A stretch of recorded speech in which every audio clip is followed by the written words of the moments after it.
48 ടീമുകൾ പങ്കെടുക്കുന്ന ഫിഫ ലോകകപ്പ് വിരസമായിരിക്കുമെന്ന് പ്രവചിച്ചിരുന്നു ചിലരൊക്കെ. പക്ഷേ അവർക്ക് തെറ്റിയിരിക്കുകയാണ്. ചെറിയ രാജ്യങ്ങൾ വലിയ വൻപന്മാരെ വിറപ്പിക്കുന്ന കാഴ്ചയ്ക്കാണ് കളിമുറ്റങ്ങൾ ഇപ്പോൾ സാക്ഷ്യം വഹിക്കുന്നത്. കഴിഞ്ഞ ദിവസം ലോസ് ഏഞ്ചൽസിൽ ലോക റാങ്കിങ്ങിൽ 9ാം സ്ഥാനത്തുള്ള ബെൽജിയത്തെ ഇറാൻ സമനിലയിൽ തളച്ചപ്പോൾ അതിന് പിന്നിൽ ഒറ്റയൊരു മനുഷ്യനായിരുന്നു. അലി റൈസ ബെയ്റാൻവന്ദ് എന്ന ഇറാന്റെ ഗോൾ കീപ്പർ. 6 അടി 4 ഇഞ്ചുകാരനായ ഈ ഗോൾ കീപ്പർ ബെൽജിയത്തിന്റെ 7 ഗോൾ ഉറച്ച ഷോട്ടുകളാണ് തട്ടി അകറ്റിയത്. ഒടുവിൽ പ്ലെയർ ഓഫ് ദി മാച്ച് ട്രോഫിയുമായി നിൽക്കുമ്പോൾ കേവലം 90 മിനിറ്റിലെ കളി മാത്രമല്ല, അതിജീവനത്തിന്റെ ഒരു വലിയ പോരാട്ടമാണ് അലി റൈസയുടെ മുഖത്ത് തെളിഞ്ഞു നിന്നത്. ഈ 7 വൻപൻ സേവുകളോടെ വീണ്ടും വാർത്തകളിൽ നിറഞ്ഞ അലി റൈസയുടെ ജീവിതം വറ്റാത്ത പോരാട്ട വീര്യത്തിന്റെ നേർക്കാഴ്ചയാണ്.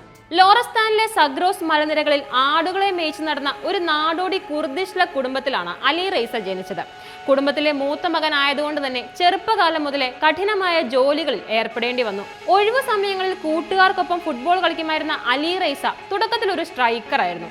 എന്നാൽ ഒരിക്കൽ സ്ഥിരം ഗോളിമാർക്ക് പരിക്കേറ്റപ്പോഴാണ് അവൻ അപ്രതീക്ഷിതമായി ഗോൾ പോസ്റ്റിന് മുന്നിലെത്തുന്നത്. അക്കാലത്ത് മലമുകളിൽ ആടുകളെ കാക്കാൻ ദൂരേക്ക് കല്ലെറിയുന്ന ദാൽപാരൻ എന്നൊരു പ്രാദേശിക കളി അലി റൈസ കളിക്കാറുണ്ടായിരുന്നു. ഭാരമുള്ള കല്ലുകൾ ദൂരേക്ക് എറിയാനുള്ള ഈ കഠിനമായ ശീലം അവന്റെ കൈകൾക്ക് അസാധാരണമായ ഒരു കരുത്ത് നൽകി. പിന്നീട് ഇതാണ് ഫുട്ബോൾ ലോകത്തെ വിറപ്പിച്ച വലിയ ത്രോകളായി മാറിയത്. കഠിനമായ രാത്രി ജോലികൾ കളിശൈലിയെ ബാധിച്ചെങ്കിലും ഒടുവിൽ സഫ് ടെഹ്റാൻ എന്ന പ്രാദേശിക ക്ലബ്ബ് അവന്റെ പ്രതിഭ തിരിച്ചറിയുകയും അവരുടെ അണ്ടർ 23 ടീമിലേക്ക് അവനെ തിരഞ്ഞെടുക്കുകയും ചെയ്തു. അവിടെ നിന്നാണ് അലി റൈസയുടെ പ്രൊഫഷണൽ കരിയർ ആരംഭിക്കുന്നത്. പിന്നീട് പേർഷ്യൻ പ്രോ ലീഗിലെ മികച്ച ഗോൾ കീപ്പറായി 4 തവണ അവൻ തിരഞ്ഞെടുക്കപ്പെട്ടു.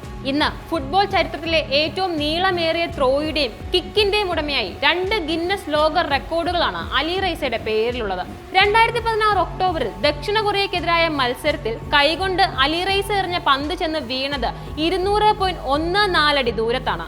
ഇതാണ് ഫുട്ബോളിലെ ഏറ്റവും നീളമേറിയ ത്രോ ആയി രേഖപ്പെടുത്തിയിരിക്കുന്നത്. അതുപോലെ പെർസിപോളിസിന് വേണ്ടി കളിക്കുമ്പോൾ 255.95 അടി ദൂരത്തേക്ക് പന്ത് അടിച്ചകറ്റി ഏറ്റവും നീളമേറിയ ഡ്രോപ്പ് കിക്കിന്റെ റെക്കോർഡും അലി റൈസ സ്വന്തമാക്കി.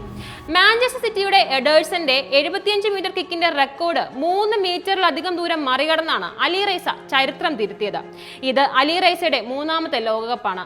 2018 റഷ്യൻ ലോകകപ്പിൽ പോർച്ചുഗലിന്റെ ഇതിഹാസ താരം ക്രിസ്ത്യാനോ റൊണാൾഡോയുടെ പെനൽറ്റി തട്ടിയകറ്റി അലി റൈസ ലോകത്തെ ഞെട്ടിച്ചിരുന്നു. ഇപ്പോൾ 2026 ലോകകപ്പിൽ കടുത്ത രാഷ്ട്രീയ യാത്രാ പ്രതിസന്ധികൾക്കിടയിലും ഇറാന്റെ കാവൽക്കാരനായി അവൻ ഉറച്ചു നിൽക്കുന്നു. വിസ നിയന്ത്രണങ്ങൾ കാരണം അമേരിക്കയിൽ ബേസ് ക്യാമ്പ് ചെയ്യാൻ കഴിയാതെ മെക്സിക്കോയിൽ താമസിച്ച് മത്സരത്തിന് വെറും 24 മണിക്കൂർ മുൻപ് മാത്രം അമേരിക്കയിലേക്ക് യാത്ര ചെയ്യേണ്ടി വരുന്ന കടുത്ത ശാരീരിക ബുദ്ധിമുട്ടുകളിലൂടെയാണ് ഇറാൻ ടീം കടന്നുപോകുന്നത്. ബെൽജിയത്തിനെതിരായ മത്സരത്തിന്റെ 3ാം മിനിറ്റിൽ തന്നെ റൊമേലു ലുക്കാക്കുവുമായി കൂട്ടിയിടിച്ച് നെഞ്ചിന് പരിക്കേറ്റിട്ടും കളം വിടാൻ അലി റൈസ തയ്യാറായില്ല. മാക്സിം ഡി കുയിപ്പറിന്റെ ഗോൾ ഉറച്ച ഷോട്ട് ഉൾപ്പെടെ തടുത്തിട്ട അലി റൈസ ഇറാന് വിലപ്പെട്ട ഒരു പോയിന്റ് സമ്മാനിച്ചു.